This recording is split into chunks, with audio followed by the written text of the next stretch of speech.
कम से कम नहीं, देखो 1 2 3 4 5 6 7 8 9 10 12 13 की समथिंग खीरे है कम से कम। अच्छा, तो इतने सक्सेस हो जाते हैं कि यार ये माल है ना छोटे बच्चे ही, हाँ तो ये खराब नहीं होते।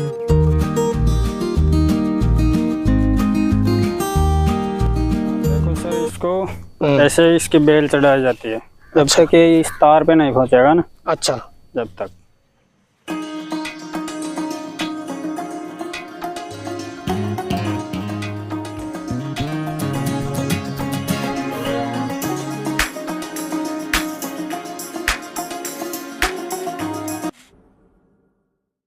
नमस्कार किसान साथियों, फार्मिंग चैंपियंस यूट्यूब चैनल पर आप सभी किसान भाइयों का हार्दिक स्वागत है। साथियों, आज मैं पहुंचा हूं राजस्थान के दौसा डिस्ट्रिक्ट के रामगढ़ पचवारा में। यहां पे एक युवा किसान साथी ने नेट हाउस लगा रखा है। आप देख सकते हैं करीब 4000 स्क्वायर मीटर से थोड़ा ज्यादा है, 1 एकड़ से थोड़ा ज्यादा आप इसको मान सकते हो। तो इस नेट हाउस में उन्होंने इस टाइम पे, जैसे कि जून का महीना चल रहा है, अभी के टाइम पे उन्होंने खीरे की खेती कर रखी है। प्रोडक्शन आप खुद देख सकते हैं, इनके जो पौधों की ग्रोथ है वो भी आप देख सकते हैं, बहुत ही शानदार ग्रोथ है और प्रोडक्शन भी काफी शानदार लगा हुआ है। ये नेट हाउस जो आप देख रहे हैं, ये नेट हाउस भी इन्होंने इसी साल लगाया है। तो इनका जो अनुभव है, पूरा अनुभव आपके साथ शेयर करेंगे। इस वीडियो को कंप्लीट देखिए, वीडियो काफी ज्यादा शानदार होने वाला है। तो साथियों, आइए आज का वीडियो शुरू करते हैं। सर जी नमस्कार। नमस्कार जी। सर जी, सबसे पहले तो सामने से किसान भाई देख रहे हैं, उनको अपना परिचय बताएं। सर परिचय, राम खिलाड़ी मेरा नाम है, राम खिलाड़ी मीणा जी, गांव वार्ड गणेशपुरा, तहसील रामगढ़, जिला दौसा और राजस्थान के। जी सर। तो सर जी, मैं आपकी इस खेती के बारे में जानने से पहले थोड़ा आपके बारे में जानना चाहूँगा। आपकी एजुकेशन कितनी है? एजुकेशन सर फर्स्ट ईयर तक है। फर्स्ट ईयर तक आपने एजुकेशन की। उसके बाद में जैसे आपने पढ़ाई छोड़ी, उसके बाद में सीधे इस खेती में आ गए या इससे पहले कुछ और काम भी किया आपने? थोड़ा बहुत और भी किए थे। अच्छा, थोड़ा प्राइवेट जॉब जी, फिर वो करके फिर एक ही रहेगी करने लग गए हमारे आसपास से, फिर हम करने लग गए शेयर पर। जी। तो सर जी, मैं थोड़ा डिटेल से जानना चाहूँगा। जैसे आपने प्राइवेट जॉब कहीं पे जा करके की, तो वहाँ पे प्राइवेट जॉब में आपको कितना पेमेंट मिलता था पर महीने का? 10-12 हज़ार रुपये। 10-12 हज़ार रुपये। तो सर, जो प्राइवेट जॉब करने के बाद में, जैसे आपने 5-6 महीने प्राइवेट जॉब की, उसके बाद में आपने आधुनिक खेती को कैसे अपनाया, इसके बारे में प्रेरणा कहाँ से मिली, थोड़ा वो बताएं किसान भाइयों को। हमारे आसपास से करते थे शहर में, कहीं जाके फिर हम भी करने लग गए, फिर हमको नॉलेज मिल गई। जी, नॉलेज मिल गई तो फिर हम करने लग गए, फिर अपना ही लगा ले। जी। तो मतलब अपना लगवाने से पहले कहीं दूसरी जगह जाकर के आपने ये काम किया? हाँ। जी। तो सर, कहाँ पे काम किया और कितने दिन काम किया? दूसरी जगह इधर किया था, पागे की तरफ। अच्छा, 2-3 साल कर लिए वहाँ पे। 2-3 साल काम किया। हाँ।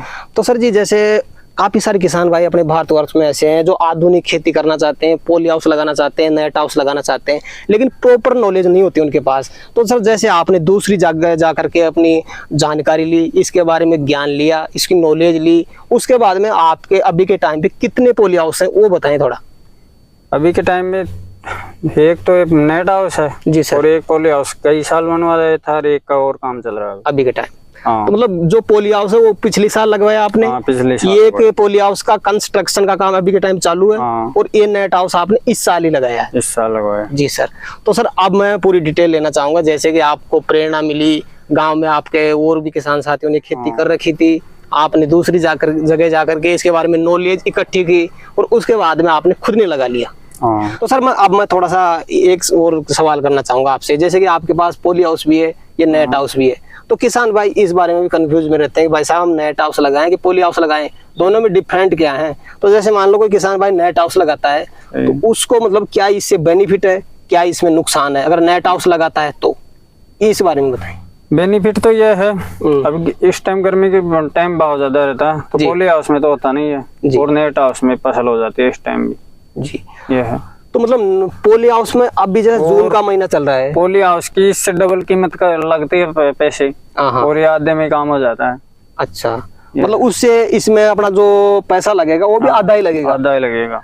और अगर अपने प्रॉफिट की और मार्जिन की बात करें, मार्जिन पैदावार उतनी ही होती है पॉली हाउस, उतनी मिल जाती है इसमें। जी। गर्मी की फसल तो यानी कि ज्यादा होती है, कम नहीं होती। अच्छा। और नेट हाउस में कितना शानदार प्रोडक्शन है जी, इतने खीरे पॉली हाउस में सक्सेस नहीं होते हैं। जी। कम से कम नहीं, देखो 1 2 3 4 5 6 7 8 9 10 12 13 की समथिंग खीरे है कम से कम। अच्छा, तो इतने सक्सेस हो जाते हैं कि यार ये माल है ना छोटे बच्चे ही, हाँ तो ये खराब नहीं होते नेट हाउस, अच्छा कम होते हैं। पोली हाउस में ये ज्यादा होते हैं, खराब ज्यादा होते हैं। खराब ज्यादा होते हैं। मतलब अभी जैसे जून का महीना चल रहा है, तो अभी पोली हाउस में पैदा नहीं लगा सकते? पोली हाउस में इस टाइम नहीं चल रही फसल। अच्छा, तो आपके जो पोली हाउस वो खाली है इस टाइम पे? खाली है इस टाइम। अच्छा, और नेट हाउस में जैसे अब लगाएंगे उसमें पोली हाउस में, उसमें अब लगेगी। अच्छा, तो एक तो एडवांटेज ये हो गया अपने पास नेट हाउस लगाने का कि जो गर्मी की फसल है अभी की टाइम की, वो नेट हाउस में आसानी से लगा सकते हैं, पोली हाउस में नहीं लगा सकते। नहीं लगा सकते। तो सर एक और समस्या है जो किसान भाइयों के सामने मैं रखना चाहता हूँ, जैसे कि बरसात का मौसम होता है ना, तो नेट हाउस के लिए काफी सारे किसान भाई बोलते हैं भाई साहब नेट हाउस में जो बरसात की फसल है वो नहीं कर सकते अब, तो क्या ये बात सही है? नेट हाउस में बरसात की फसल नहीं होती? नहीं, बरसात की कर सकते हैं। अच्छा। और बरसात की फसल में मल्चिंग बचा के कर सकते हैं। अच्छा, और अपनी ये रेतीली माटी है ना, उसमें वो हो जाती है। उसमें हो जाती है। हाँ, थोड़ी काली मिट्टी होती है ना, उसमें समस्या आती है, बारिश आ गई पानी भर गया ना, हाँ। तो ये अभी इसमें अपनी मिट्टी में तो 1 घंटे में पानी वापस हो जाता है। अच्छा जी, तो सर अब मैं आपका प्रोसेस समझना चाहूंगा, जैसे कि आपने इसी साल ये नेट हाउस लगाया है, कितने क्षेत्र में बना हुआ है? ये 4400 वर्ग मीटर का है। 4400 वर्ग मीटर का, मतलब 1 एकड़ से थोड़ा ज्यादा। हाँ, थोड़ा ज्यादा जी, तो सर इसको लगाए हुए कितना टाइम हो चुका है अपने नेट हाउस को? इसको लगाए हुए तो इसको फरवरी मार्च में कंप्लीट हो गया था। मार्च में कंप्लीट हो गया था। तो जैसे अपना नेट हाउस मार्च में कंप्लीट हो गया, एक बार कॉस्ट बताएं किसान भाई को, इसकी कॉस्ट कितनी लगी आपको? कॉस्ट लगी है सर इसकी स्ट्रक्चर की 12 लाख रुपए, 12 साढ़े 12। अच्छा, और जो आपने इसके ऊपर नेट लगा रखा वो नेट लगा वो कंप्लीट है स्ट्रक्चर, पूरा स्ट्रक्चर में आ गया नेट वगैरह जाली वाली सब 12 लाख में कंप्लीट हो गया आपका। 4400 वर्ग मीटर का। हाँ, अब ये फसल सहित यानी कि 15 साढ़े 15 लाख रुपए हो जाएंगे। जी, तो सर फसल की बात थोड़ा आगे करेंगे अपन डिटेल से। अपना नेट हाउस 4400 वर्ग मीटर का जैसे अपना 12 लाख रुपए में कंप्लीट हो गया, आपने कोई सब्सिडी नहीं ली इसके ऊपर? नहीं। अच्छा जी, तो सर आप फसल के बारे में थोड़ी डिटेल से बात करना चाहेंगे। जैसे आपने खीरे की पैदावार यहाँ पे कर रखी है, सबसे पहले ये बताएं अपने खेत की तैयारी कैसे की, जुताई कितनी बार की, खाद कौन कौन सा डाला और कितनी मात्रा में डाला? खाद तो 10-12 ट्रॉली तो ये गोबर वाला जी, 10-15 ट्रॉली जी सर, और एक 2 ट्रॉली मुर्गी का खाद डाले थे जी, और ये कंपोस्ट आते हैं ना वो डाले थे 20 इकट्ठे। अच्छा, वर्मी कंपोस्ट केंचुआ खाद? हाँ जी सर, वर्मी कंपोस्ट, हाँ वो डाले थे 20-30 इकट्ठे जी। और फिर बाकी जैसे जिंक वगैरह आ रहे और ऐसे पोटाश DAP ये भी डाला आपने, रासायनिक खाद भी डाला थोड़ा जी। तो सर जैसे आपने खाद भी डाल दिया, उसके बाद में जुताई करने का क्या प्रोसेस रहता है? खाद डालने के बाद फिर जुताई करके कंप्लीट जी, और जुताई करके फिर बेड बना दिया आपने। बेड बना दिया। तो सर बेड बनाने की प्रक्रिया भी समझना होगा। बेड के बीच में कितनी दूरी रखी आपने? बेड की दूरी कम से कम 1 मीटर मान लो, 1 मीटर के आसपास रखी आपने। हाँ जी, तो सर अपन ने बेड भी तैयार कर दिया, उसके बाद में बीज रोपण का क्या प्रोसेस रहेगा अपना? जैसे पहले नेट ये अपने जो ड्रिप होती है ये बिछानी पड़ती है या बीज रोपण करना पड़ता है? बेड ट्रैक्टर से बेड निकाल के बेडों को हाथों से सुधार के फावड़ी से जी जी, फिर ड्रिप बिछा के और फिर लगा देते हैं, फिर बीज रोपण कर दो, फिर बीज लगा के फिर पानी दे देते हैं। जी, तो सर जैसे मान लो अपन ने आज ही बीज रोपण कर दिया, ड्रिप भी बिछा दी, तो अपना जो पौधा है वो अंकुरित होने में कितना टाइम ले लेता है? अब ये पोली हाउस में तो यानी कि आज गर्मी में तो आज लगा दिए ना जी, एक दिन छोड़ के परसों के दिन दिख जाएगा। और नेट हाउस में 3-4 दिन में निकल जाए, 3 दिन मान लो, मतलब नेट हाउस में 3 दिन ले जाता है, 1-2 दिन ज्यादा लेता है? 1-2 दिन ज्यादा लेते हैं जी। तो सर जी जैसे मान लो 3 दिन में अपना पौधा अंकुरित होकर बाहर आ गया, उसके बाद में पानी का अंतराल कितना रखना पड़ता है? पानी का तो जैसे वो गर्मी में तो थोड़ा ज्यादा देना पड़ता है, 1-2 दिन छोड़ के निकाल के देना पड़ता है। सर्दी में तो कम से कम 15 दिन में पानी देना पड़ता है। अच्छा, सर्दी में पानी की बीज लगा दिया ना, कम से कम 15 दिन बाद में सर्दी में पानी कम देना पड़ता है। जी सर, अब जैसे मान लो 2-3 दिन के अंतराल में अपन लगातार पानी दे रहे हैं, अपना पौधा जो धागे पे चढ़ाने के लिए कितने दिन में तैयार हो जाता है? चढ़ाने में यानी कि 10-15 दिन में, 10-15 दिन के बाद में धागा पे चढ़ाना पड़ता है। हाँ, 10-1 दिन बाद चढ़ाने लग जाते हैं। अच्छा, तो सर फिर उसके बाद में प्रोडक्शन के बारे में जानना चाहूंगा। प्रोडक्शन बीज रोपाई से कितने दिन बाद में मिलने लग जाता है अपने? बीज लगाने से यानी कि पोली हाउस में तो इस टाइम में 32-33 दिन में, पोली नेट हाउस में कम से कम 35-36 दिन में। अच्छा, 35-36 दिन के बाद में अपने को प्रोडक्शन मिलने लग जाता है नेट हाउस में जी। तो सर अपने इसमें 36वें दिन में तोड़े थे, 35-36 दिन में अपने तोड़ लिए थे जी। तो भाई साहब मैं अब ये जानना चाहूंगा, अपनी जो फसल है कितने दिन की हो चुकी है? अपनी फसल हो चुकी है कम से कम 45 दिन की मान लो। 45 दिन की। तो अब से पहले हार्वेस्टिंग कितनी बार कर ली अपन ने? इसमें 4 बार तोड़ लिए। 4 बार तोड़ ली जी। तो सर माल कहाँ पे सेल कर रहे हो और मार्केट में आपको क्या दाम मिल रहा है अभी के टाइम पे? अब इस टाइम तो ये 20 रुपए, 20, 21, 22, अच्छा 18 से लेंगे। माल कहाँ पे जा रहा है सर अपना अभी के? माल जयपुरी, जयपुर मोहना मंडी। हाँ। जैसे कि कोई बहुत सारे किसान साथी ऐसे हैं जिन्होंने नेट हाउस लगा रखा है, लेकिन उनको प्रॉपर नॉलेज ही नहीं है भाई साहब नेट हाउस में किस टाइम पे फसल लगानी पड़ती है। जैसे पॉली हाउस का शेड्यूल रहता है उसी टाइम पे फसल लगा देते हैं और उससे उनको प्रॉफिट नहीं होता। अगर नेट हाउस है आपके पास तो इसका शेड्यूल अलग रखना पड़ेगा पॉली हाउस से, क्योंकि नेट हाउस की संख्या कम है। इसमें शेड्यूल थोड़ा अलग रखोगे तो आपको मार्केट में दाम अच्छा मिलेगा और उससे आपको बेनिफिट भी ज्यादा होगा। तो सर जी अब आपसे जानना चाहूंगा कि पॉली हाउस के बारे में तो मैंने किसान भाइयों को बता रखा है कि पॉली हाउस में तो किस टाइम पे अपन फसल लगा सकते हैं, लेकिन आप नेट हाउस के बारे में बताएं कि नेट हाउस के में फसल लगाने का सबसे अच्छा टाइम कौन सा रहता है? नेट हाउस के लिए बढ़िया तो यही रहता है जो इसमें भाव भी मिल जाता है जी। और ये सही है। तो सर जैसे मान लो अपन गर्मी की फसल लेना चाहते हैं तो इसके लिए बीज रोपण कब करें? गर्मी की मैं मई में ही कर दें। मई में कर दें। तो आपने कौन से टाइम पे किया था? अब अपन ने मई में किए थे। मई में किया था। तो मतलब ये टाइम सही है। और दूसरी बार जैसे मान लो अपन ने सर्दी की फसल लेना चाह रहे हैं उस टाइम पे कब करे किसान साथी बीज रोपण? सर्दी के में यानी कि पौधे सर्दी पड़े तब तक बड़े आटे चालू हो जाए। अक्टूबर नवंबर में, अक्टूबर तक लगा दें।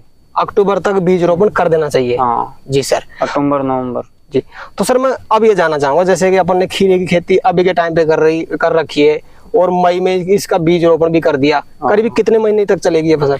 ये कम से कम 2-2.5 महीने चलेगी। कम से कम 2.5 महीने तक प्रोडक्शन अपने को और देती रहेगी। हाँ। तो अगर कुल मिलाकर के देखें तो करीब 4 महीने की फसल होती है ये। हाँ। गर्मी वाली। और सर सर्दी वाली? सर्दी वाली तो कम से कम बीज लगाने से 6 महीने पकड़ लेती है। बीज लगाने से 6 महीने पकड़ लेती है। वो थोड़ी लंबी चलती है। हाँ, यानी कि अक्टूबर में लगाए थे अपने पॉली हाउस में जी, तो मार्च तक चली थी, मार्च अप्रैल पकड़ ली थी। जी सर। तो सर इस वीडियो में अपन प्रॉपर नेट हाउस के बारे में किसान भाइयों को जानकारी देना चाहेंगे, क्योंकि वो कंफ्यूज में हो जाएंगे भाई साहब आप नेट हाउस की जानकारी दे रहे हो कि पॉली हाउस की। तो अपन प्रॉपर डिटेल देना चाहेंगे नेट हाउस की। पॉली हाउस का वीडियो किसान भाइयों के पास आपका दूसरा कलेक्ट करेंगे और उसमें उनको प्रॉपर डिटेल दे देंगे। तो सर अब मैं नेट हाउस के बारे में ये जानना चाहूंगा, जहाँ पे आपने 3 से 4 साल बगरू में जाकर के काम किया था। हाँ। तो वहाँ पे नेट हाउस में भी काम किया था आपने? नेट हाउस में गए थे जी। तो सर वहाँ का जो एक्सपीरियंस है आपका उसके बेसिस में मैं जानना चाहूंगा। जैसे कि अपन ने नेट हाउस लगा रखा है 1 एकड़ का, तो करीब करीब दोनों फसल में नेट हाउस में जो खर्चा हो जाता है वो कितना हो जाता है? बीज में, खाद में, दवा में, सभी का मिला करके दोनों फसल का कम से कम 4-5 लाख रुपए खर्चा मान लो। 4-5 लाख रुपए खर्चा हो जाता है टोटल। और सर जैसे अपने खीरे की खेती कर रखी है, 5 लाख का अपना खर्चा हो गया दोनों फसल का। इसमें अपना माल, कुल माल कितने का सेल हो जाएगा मार्केट में जाकर के? कुल माल अब वो तो भाव के ऊपर है, पर वैसे कम से कम 20 लाख का तो हो ही जाएगा दोनों फसल का। हाँ, 10 लाख का एवरेज आ जाता है, जैसे कोई बार कम तो कोई बार ज्यादा। जी। तो मार्केट में जो प्राइस रेट चलता है एवरेज लेकर के चले तो हाई कितना चला जाता है, लो कितना रह जाता है?